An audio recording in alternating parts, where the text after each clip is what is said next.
Alright, gentlemen, welcome to yet another exciting episode of the 70s. And today we're going to have to talk about Trump and Ukraine again, specifically how Trump is not now pro-Ukraine. Trump has not changed his mind on Ukraine, despite the things he says, despite the thing that everyone is saying. And people keep falling for this. You know, maybe we should institute some sort of reward, but you know, people keep saying, "Oh no, Trump said that thing about Ukraine. He's pro-Ukraine." Now, no, sorry to burst your bubble. This really does not change anything. So, for those of you who missed it, Trump recently said in a tweet or a truth, whatever you want to call it, that Ukraine can regain its territory if it fights long and hard enough. And that is true. That is true. We have known this on this channel for a long time. A lot of people have known that actually, yes, this is a very winnable war for Ukraine, and Ukraine, I would say, is closer to victory today than it was a year ago. But let's see. The thing is here with Trump. You know, we are not. I do not believe that Trump is now pro-Ukraine. Now he's saying these things, right? And he probably has his reasons for saying it, and they are probably nefarious and evil reasons. So, and there have been some benefits to Trump saying this. For example, within Ukraine, Ukrainians have taken it as a morale boost that the president of the USA now trusts in us. But here on this channel, we are geopolitical realists. We do not believe in words. We believe in actions. So let's take a look at Trump's actions.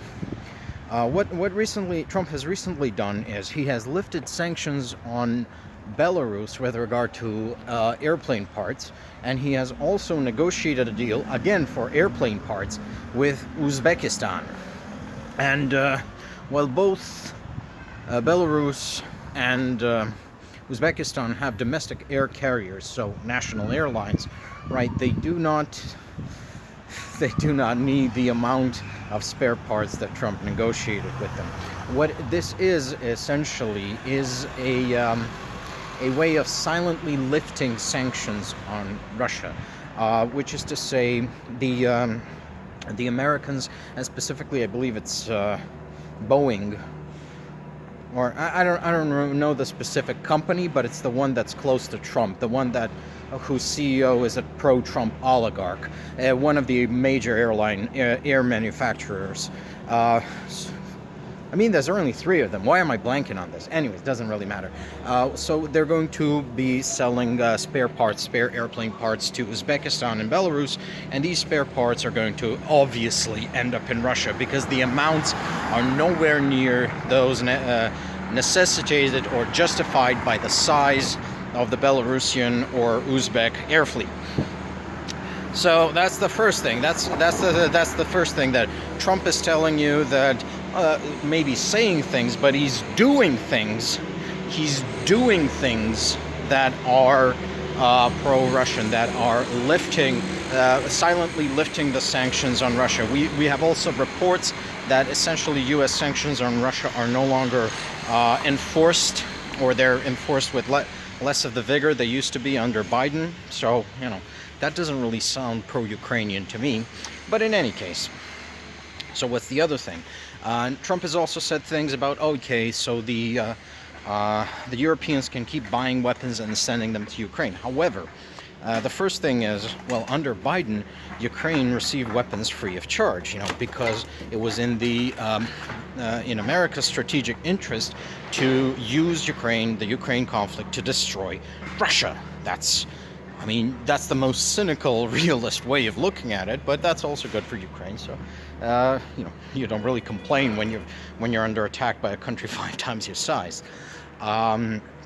But under the Trump administration, because the Trump administration is pro-crime, pro-Russia, pro-China, pro-oligarchy, right, this has ceased because the strategic ends of the Trump administration are not the same as the strategic ends of America.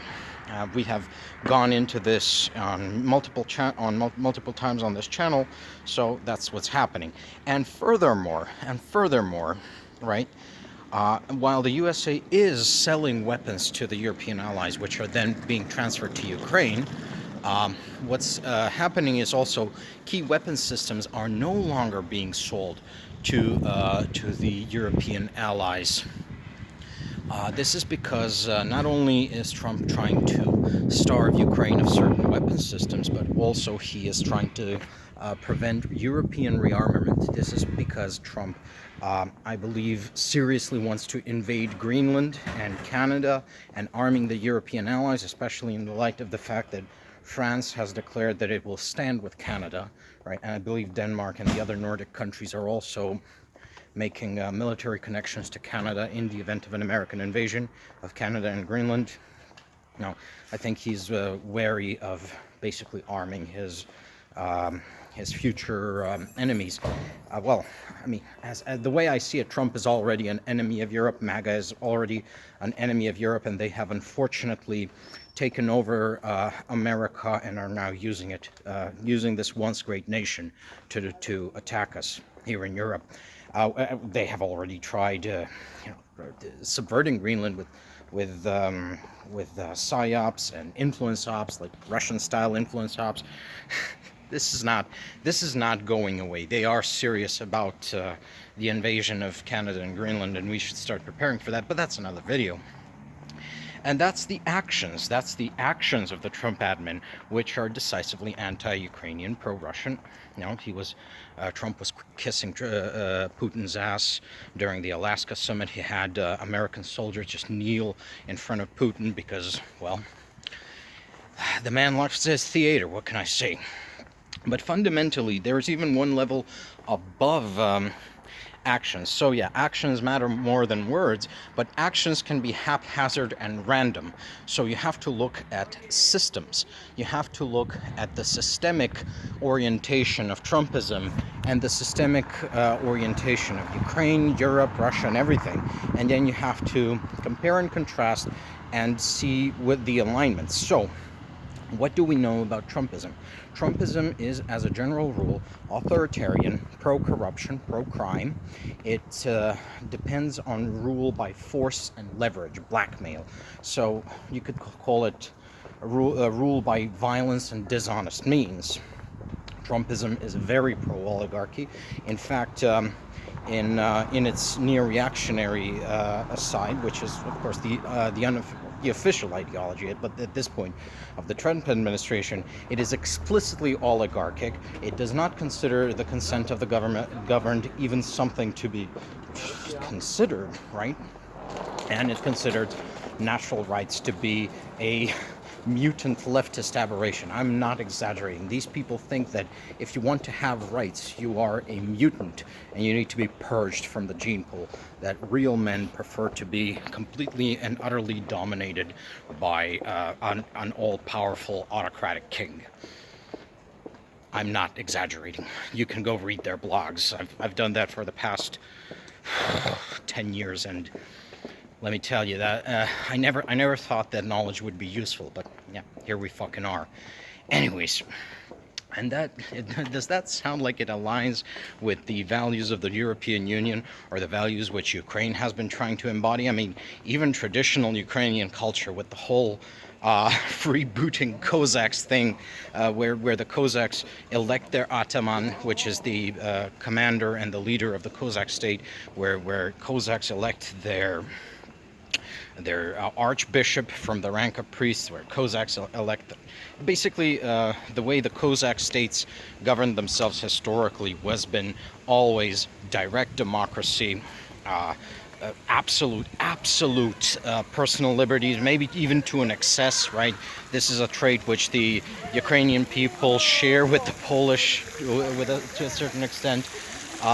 And of course, this is now the current tendency of Ukraine has been to drift away from the Eastern despotic, autocratic way of governing themselves, which has been artificially imposed on them by the Russian Empire, by the Soviet Union, and back into the European way of self-governance, essentially consent of the governed, human rights, natural rights, rights of the individual, whatever you might want to call them. So if you look at these systemic tendencies, if you look at what these people fundamentally believe, because that's I think the main theme of this channel, that people believe things, and these things have an effect on the world, and they have an effect on the world to a certain degree even more than material facts, because what people believe matters. These are the systems. You see that Trumpism is aligned with the Russian system, the Trumpist ideological system is aligned with the Russian system, and that the Ukrainian ideological system is aligned with the European ideological system. So you have this sort of natural coalitions forming. Trumpism and populism, like even the European populists, they align with Russia, whereas the liberal democratic European states align with Ukraine. That's how it is, and that's how it's going to be. And there could be, let's call them flukes in the relationship from time to time. There could be just, I don't know, spikes of irrationality here and there, but the arc of alliances always tends in that direction. So, no, Trump is not pro-Ukraine now. He fundamentally is not aligned with the way Ukrainian society organizes itself. He prefers to be, like the CEO of America, minus the responsibility, whereas, well, responsibility is just baked into the Ukrainian way of self-governance. You need to read about the history of the Cossacks there. You can't get all your information from YouTube videos, And fundamentally, yeah, there's no, I think you understand what I'm trying to say here. So thank you for your attention. Thank you for your viewership, and I'll see you in the next one.